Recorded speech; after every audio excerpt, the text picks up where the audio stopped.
committowealth.com, creating a legacy by committing to real estate wealth. Welcome back, everybody. This is the Commit to Wealth podcast, and this is your host, Juan Vargas. So if this is your first time listening, on this show, we always try to have, some awesome guests, some professionals in their space. And today is going to be no different. We're going to have somebody that focuses on vacation rental taxes. That's his expertise. That's his niche. So let me give you a brief intro about who he is and his background, and then he'll take it from there. So his name is Rob Stevens, and Rob is the co-founder of Avalara MyLodgeTax, the leading provider of tax compliance solutions for the vacation rental industry. MyLodgeTax was founded by vacation rental owners like himself, who know how much time and energy goes into maintaining a vacation rental. Rob and his team serve homeowners, property managers, hotel operators, and other businesses, helping them become lodging tax compliant. Rob, welcome to the show. Yeah, thanks for having me. Glad to be here. Hey, it's an honor to have you on. So I really do appreciate your time, and let's make this fun. Let's add some value to our audience. So Rob, besides the quick intro that I gave, to you or for you, tell us, who you are, who is Rob Stevens, and what do you focus on? Yeah, so I'm the general manager of a company you mentioned, Avalara MyLodgeTax. It's actually a company I founded in about 2003. So we've been around for over 15 years. And I founded it because, I live in Colorado. I'm a big skier. When you live in the Colorado Front Range and you're a skier, a lot of us aspirationally want to have homes in the mountains. And so I was fortunate enough as a relatively young professional to be able to, with my brother-in-law, purchase a condo in Vail, Colorado. Well, at that time, we needed we couldn't afford to have a second home and pay the mortgage on it. So we really needed income to make the economics work. So, short-term rentals was a great way to do that. So this is 2000. This is like 1999, almost 20 years ago. Back then, most people use real estate agents or local brokers to rent their property. Those brokers in Colorado take 40, 50% of your gross to manage the property. So we thought, man, there's got to be a better way. Somebody told us about this little website called VRBO at the time. We put it on VRBO. I think it was $120 a year. And it worked great. Like, it booked up our property. But through that experience, kind of managing it ourselves and doing it that way, which is economically very attractive, we realized, there's other things we have to do. We have to have a cleaning service. We have to get people checked in. We have to communicate to the guests. Maybe we need contracts. We got to take payments or credit card payments. And then we came across this issue of, we need to be paying Colorado and Vail sales and lodging taxes. My wife and I are both CPAs. We come out of the accounting and finance world, and even at that time, that was kind of a surprise to us. So really going through that experience, registering with Colorado, registering with the town of Vail, paying these taxes each month or quarter, where we realized, these short-term rental sites are awesome. This is working great for us, but this tax part is kind of complicated. And we thought a lot of people are really going to struggle with this. And so it was really through that experience with our inspiration to actually create a company and create a solution to really help people like us, individual homeowners, small investors that have second homes or short-term rentals that want to do it and recognize it's very lucrative, but need help or want help with the, this back office tax. Gotcha. Okay, so I guess let's start with the basics. And what is a lodging tax? And we've heard this term before.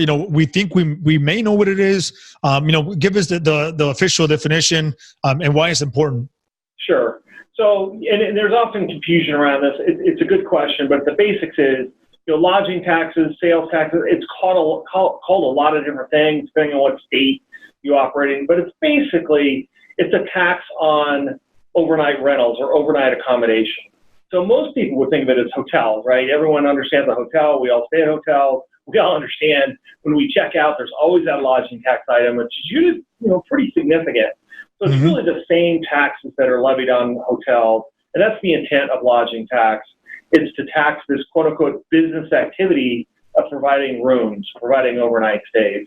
Historically, and most people didn't think of that in the context of hotels, but certainly in the last, 10 years or so, short-term rentals, Airbnb, Verbo have become major players in the accommodation space. And so these same taxes apply. So again, real simply, it's just when you rent a room overnight, by the week, weekend, that type of thing, the intent is to tax that activity by state and local government. So somebody has to stay there overnight, right? So, I mean, I wouldn't imagine a situation where, people stay, maybe for 4 to 6 hours. I mean, I can't really think of a situation why somebody would want to do that. But just in case, there was, some situation like that where somebody was to stay, but not overnight, then how does that work? Is it only overnight, or how does that work exactly? Yeah, I mean, I would generally say it's generally overnight. There are kind of models out there. It does happen where people will rent rooms. Sometimes, the typical use cases sometimes are people have a layover or they've got, 5 or 6 hours for the next flight. Maybe there's a place they can go and have a meeting or get some work done. We see that, but that's not really what we're talking about here. I don't believe that's really taxable broadly. It's, again, the overnight staying for a night, weekend, week. That's what triggers the requirements to collect these lodging taxes. So is there a difference in, lodging taxes state to state? So we have sales taxes, right? And it differs state to state. And then we also have like states, with no state income taxes, right? And some states have them. The majority of the states do have them. If you live in a state like Texas, like I do, we don't have that. So, I mean, does it differ state to state, or is that more of a general, like across the board type? Yeah, Juan, I think that's part of the complexity here. Is it does vary from state to state. The basic lodging tax principle and how it works is the same, but they're called different things. For instance, in Texas, where you are, it's hotel occupancy tax. It's a state hotel occupancy tax. It's not state sales tax. And then each city and county in Texas can have their own locally administered hotel occupancy tax. California, it's transient occupancy tax. Here where I'm in Colorado, it's sales tax plus lodging tax.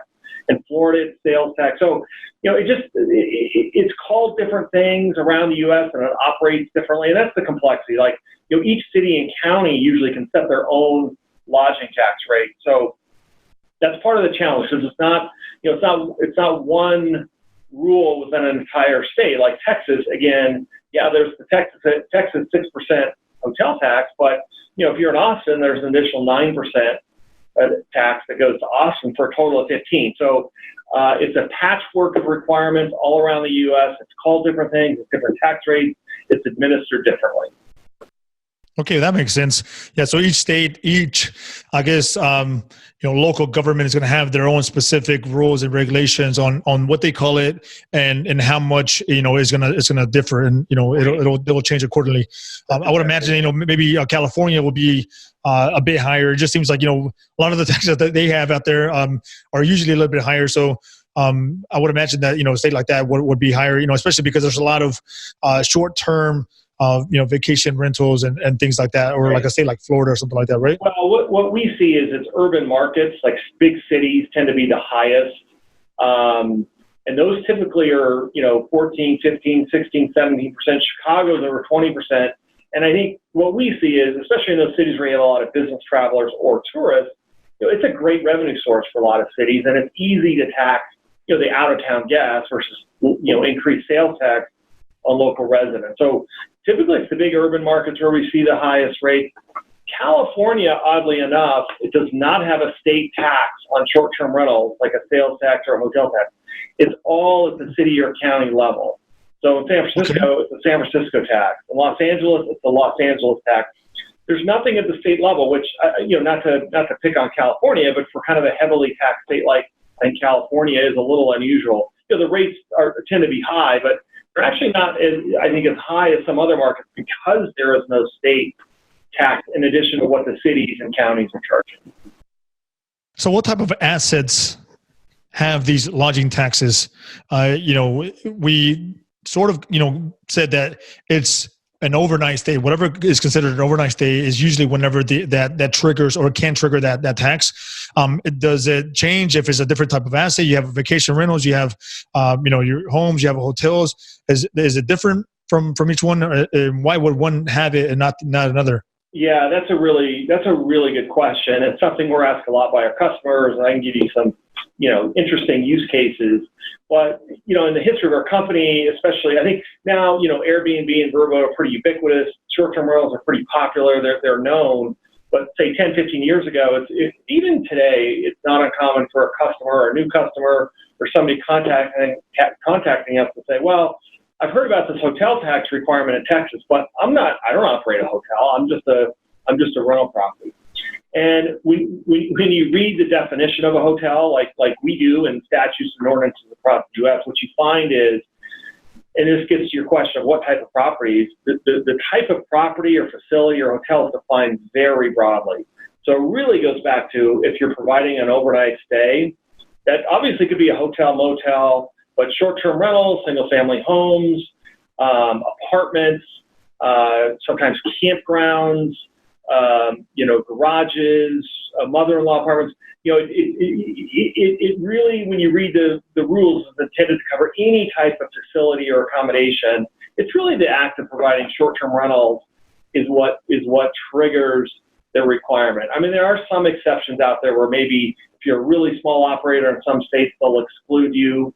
That stuff is kind of gradually going away. But generally, if you're renting a room, I always tell people, even if you're sharing a room, you're renting your downstairs bedroom, you're renting your couch. Generally, if you're renting a room overnight, you're going to trigger these requirements. It doesn't really matter what type of property it is. I go onto Airbnb, which I've used in the past, a few times. I'm actually thinking of doing my next Airbnb stay, right? So Airbnb and like HomePath it's called the Homeaway. I'm sorry, not HomePath, the Homeaway. Those type of websites and services, they lay it out pretty well. So they have the cost, then they have their taxes and like cleaning fees and whatever, right? So they are able to like regulate and take care of that in a way for you. It's kind of like done for you in a way, because I guess the cost goes to the customer, right? The customer's, the one that's usually the one paying for it. So how would, if you put your house on Craigslist and then you were able to maybe, get somebody through Craigslist, then how is it that's regulated? Because I can't see how that would be. How would you be responsible for having to pay for that? Yeah, so this is, you're touching on kind of what's kind of developing or what's happening in our industry where these taxes have kind of become a big issue. And I think back to your kind of Homeaway, Verbo, Airbnb, and this is where I think there's sometimes increasing confusion. So, those websites have really, facilitated market growth. They do a great job of attracting guests. I use them myself. I still use VRBO to this day. Tons of travelers are on those sites, so it works great. You can track travelers. And to your point, yes, these taxes are paid by the traveler or the guest. Just like sales tax, you walk into the store, you buy a shirt, you as the consumer pay that 6% or 8% tax. Lodging tax is the same way. It's all intended to be paid by the guest. And the big sites do build in tax rates at varying levels. They all each kind of have their different program, but I want to clarify something you touched on. So Airbnb does charge guest tax and collect it and remit it in some markets, but they're not doing it in all markets. And when they do collect tax, they're usually not doing all of it. Homeaway and VRBO, their model historically, this was 100% homeowner responsibility. They stayed out of the tax. So if you're charged a tax on Homeaway, that's because the homeowner listed a 10 or 12% tax or whatever it is, and the system charged you when you book the property. But it's the homeowner's responsibility to determine the tax rate, pay it to the different agencies, all of that. Now, not to get into too many details, Homeaway is getting into this kind of tax collection remittance, but by and large, they do some of it or a very small part of it. For if people are using Airbnb and Homeaway for short-term rentals to generate income on the rental properties, they likely have some sort of hotel tax obligation they still need to deal with. Often all of it, but sometimes those big sites are paying some of it. So it's hard to explain because it's getting complex what they do versus what you're as a host still need to do.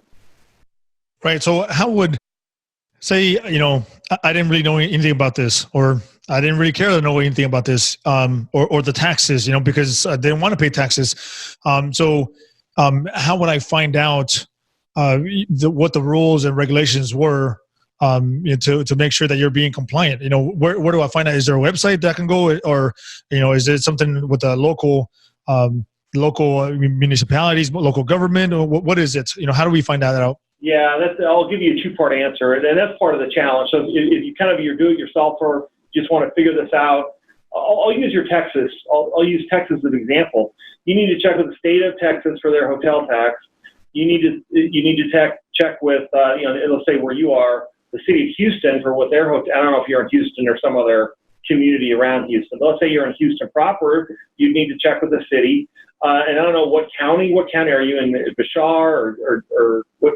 Yeah. So me specifically, I'm in Harris County. Harris. Okay. So then Harris County has their own tax too. So as a short-term rental operator, host, whatever you want to call it, you would need to check with all different levels of government. And that's, again, part of the complexity. It's not a state tax. It's not a city tax. It's usually a combination of city, county, and state. Not always. Sometimes it's just the state, or sometimes it's just the city, or sometimes it's the city and state. But you need to check with all three. And that kind of research for just kind of a layperson, I mean, look, this isn't rocket science, but it's a type of tax people have never dealt with. A lot of people aren't familiar with navigating, Texas Department of Revenue or comptroller websites and finding this information. It's often described in very legalistic tax type terms. So that's really what people have to do to figure this out on their own. Certainly, we're in the business of helping people or doing this for them. So we have a tax rate lookup tool that is very popular on some of the big websites where you can type in your rental property address and we return what the tax rate is for your property that you need to collect. Interesting. So if somebody was to use your service, then they can go into your website and type in, their address and then find out exactly what they will be responsible for. Right. I mean, our website is MyLodgeTax.com, and on there, there's different information, but on there's a link to our tax rate lookup tool where you can, it's a good shortcut for people that are new. It's a good and easy way just to get what the tax rate is, and then understanding of the tax and the requirements for your property, because otherwise you're faced with, researching with these different agencies. Makes sense. Okay, so what are some tips that you can give us and my audience to make sure that they stay compliant with their taxes? Yeah, I think the number one thing we see, sometimes I have a list of kind of top 5 mistakes people make, but one of them would be just kind of taking no action or procrastinating. I think, before we started talking, when we were offline, we talked about kind of offense versus defense. With taxes, it's always better to be proactive or out in front of it. So, I encourage people, if you're short-term renting, whether you want to use our service, we'll do it all for you, but understand the rules, get registered with the city, register with the state, try to be compliant. Because if you're in a position where a state auditor or a city auditor contacts you and you haven't been doing it, then you're on defense big time, and then you're dealing with penalties. So if you're out in front of it, it's much easier and much less costly to deal with. So I just encourage people to be proactive. Understand the rules, get registered. Like if you're not sure, certainly we're an option. Ask neighbors, ask people that have been in short-term rentals. Real estate agents or property managers, they manage properties for people. They're often very well versed because they have to understand, collect, and pay these taxes. So it's be proactive, get out in front of it, and then the other thing is once you're registered, these are very different than income taxes that you pay once a year to your state government or the federal government. These taxes are typically due monthly and quarterly to different agencies. So the other mistake we see people make is they may get registered, then they don't understand that they have to file, each month or each quarter, and if you don't file, then you get penalized and you get letters, and it's harder to unwind and fix. So, be proactive and then follow through. If a tax agency calls you or sends you a letter, respond. I mean, the worst thing people can do is kind of think, oh, it's going to go away, or hesitate, because if you deal with a tax agent, kind of respectfully and proactively, you're just going to have a better outcome. So I heard you discuss or mention filing, which brings up another point. So how often are we responsible, for paying these taxes? Is it like the traditional way where you're paying maybe, once a year, or is it like every transaction, once a month, every quarter? Like how is it? Yeah, it's certainly not every year. These taxes are designed to be paid to state and city governments. Typically monthly is the most common. but it's usually monthly or quarterly. And when you think about it, these are business taxes. This is sales tax, lodging tax. These government agencies want this money as quickly as they can get it. And that's why, in the business world, businesses are very accustomed to filing these types of business taxes. And it's just part of what you have to do as a business.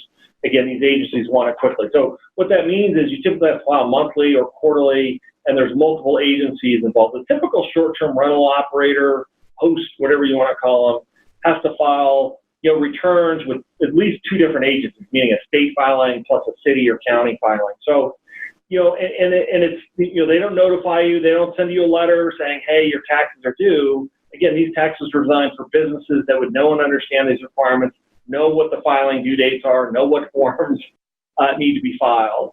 But there is an ongoing monthly and quarterly, just kind of routine cadences of filings that have to be done. So what are the dangers of somebody not filing properly and not paying their taxes properly? I mean, what can they do? Can they come after your house or your vacation property or your short-term property? I mean, what is it that can happen that the local government can do? Yeah, so I mean, I think this is probably pretty relatable to your real estate investor group. So, on the extreme end, so basically they can approach you, audit you, they can assess you penalty and interest. They can look at your property. They can see where you're renting. They can make estimates based on what they think you were renting and basically assess back taxes. And then it's kind of up to you to prove or file documents to verify that you were or weren't renting or how much rent you had. Ultimately, and this gets kind of the real estate part, you have a real property asset that you're renting. Really where they go, if they pursue somebody and they don't get a response or if the taxes aren't being paid and the penalties are assessed not being paid, ultimately they'll assess a tax lien. And so that sits with the property. And as you know, if there's liens on the property, you go to sell it, that has to be dealt with.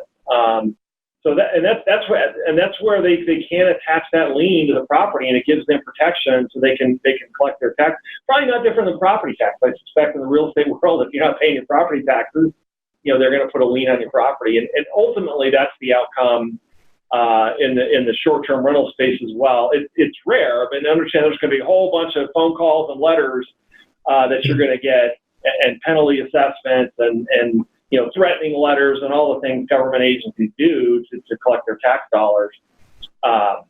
Just in summary, I think it's two things. They can assess big penalties and interest for non-compliance, and then ultimately, put a lien on your property if you're not complying.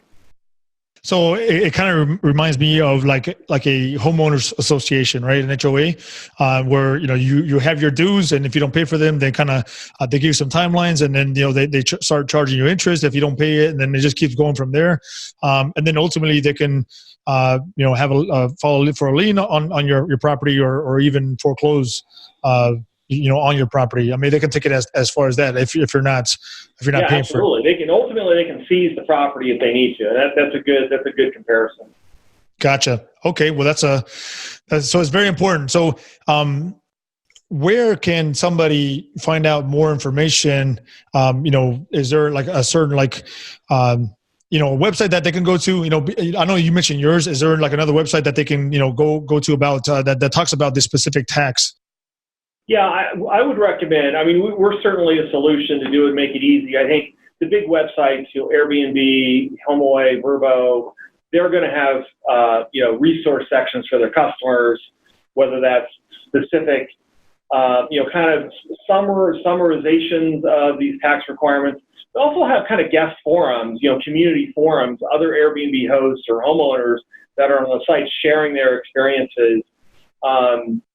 FAQs on those websites. So, they're not always, I think super helpful in terms of details of mechanically how to comply, but there are forums you can hear from other owners. They do kind of lay out in some level and varying degrees on the different websites, the tax requirements. So they at least, I think, kind of provide some information to try to help people and get them pointed in the right direction.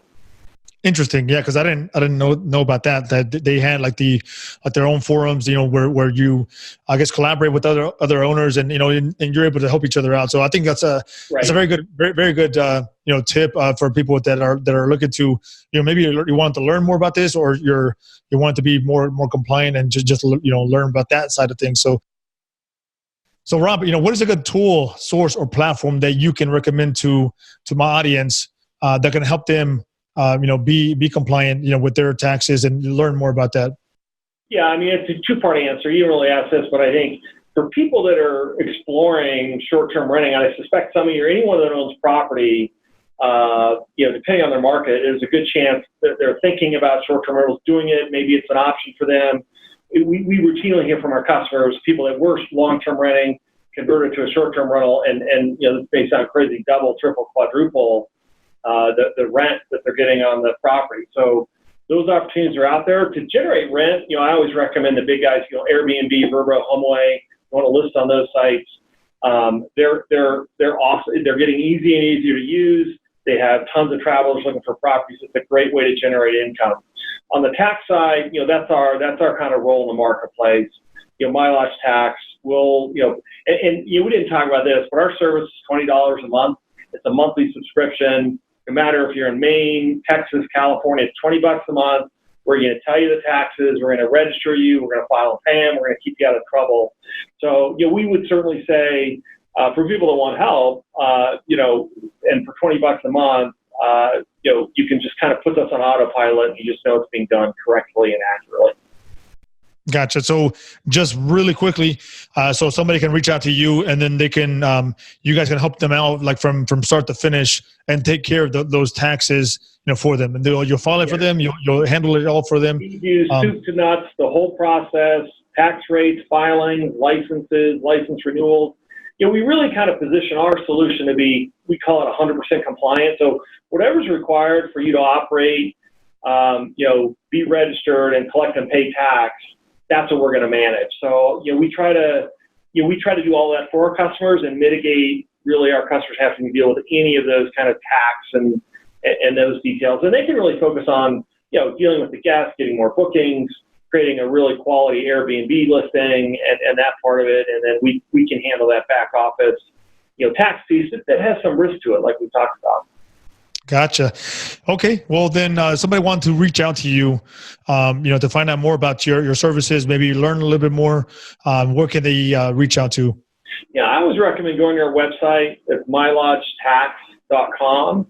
And there's contact information on there. Some people, we have a team here that picks up the phone, happy to talk to people, answer questions, or there's links off to more information. We have state tax guides with information on how the taxes work in each state. We have blogs. We have resources that help people understand the issue and get better educated about the requirements. In addition to, we're a solution if that's a route people choose to go.